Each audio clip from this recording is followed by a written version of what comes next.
years old, right? His family had moved there, or did they just move there, or? I can't say with any degree of specificity that how long he was there. All right, so. None of the neighbors noticed the missing, the missing all the TV coverage and the newspapers and all of the inquiry. Didn't nobody put two and two together that, this child was going over here, that's it? Well, sir, we just discovered who the child was. But they had the picture.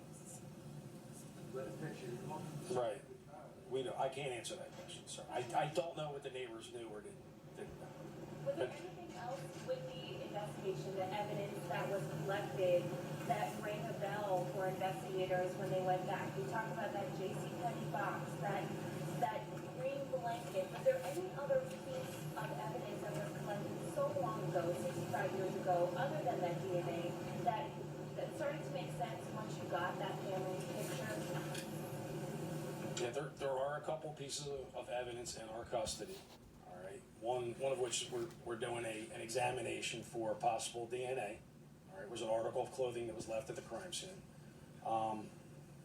But like I said, the evidence between then and now it's diminishes. Just like the child's DNA degraded, it became very, very difficult to extract a strain of DNA that was viable. Certificate there was a birth father named. Is that who ended up being the person that you guys are saying is the father, and what kind of physical proof is there for the father to be connected to this child? What kind of proof is there? That was done through genetic testing. So the father, we're hearing that the family is saying, the dad's side, that there's no physical proof connecting him to this child. Well, that's not true. Okay, so can you just elaborate on what the proof is, and is it the person on the birth certificate, or was there further testing done with DNA to figure that out? Okay, so it is going to be the person that's on the birth certificate. All right, the name on the birth certificate is not exact. It's not exact. All right, I'm going to leave it at that. All right, so, but it is the birth father. How do you know that? I guess if you can just give us a little bit more detail. Well, yeah. Just so we have that. No, it's the genealogical connections. When we look at the data, we see what we call matches or DNA cousins, and we network them. And there were cousins on both sides of the family that can only funnel to that one individual, can only be connected to that one guy.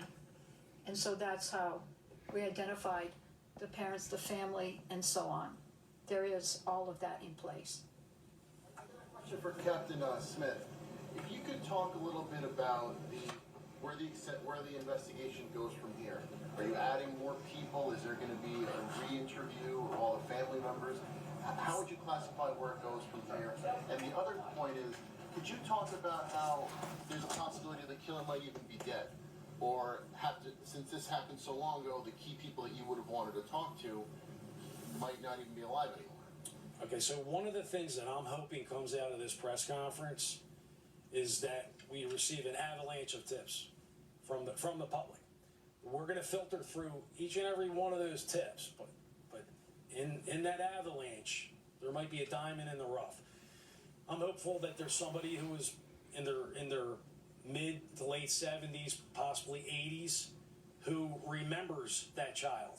All right, the child did live until a little over past the age of 4 years old. So there would have been somebody out there that would have seen this child. Perhaps another family member that hasn't stepped forward, possibly a neighbor. Okay, a neighbor that remembers seeing that child, remembers whatever occurring at that particular household. That's what I'm hoping comes out of this.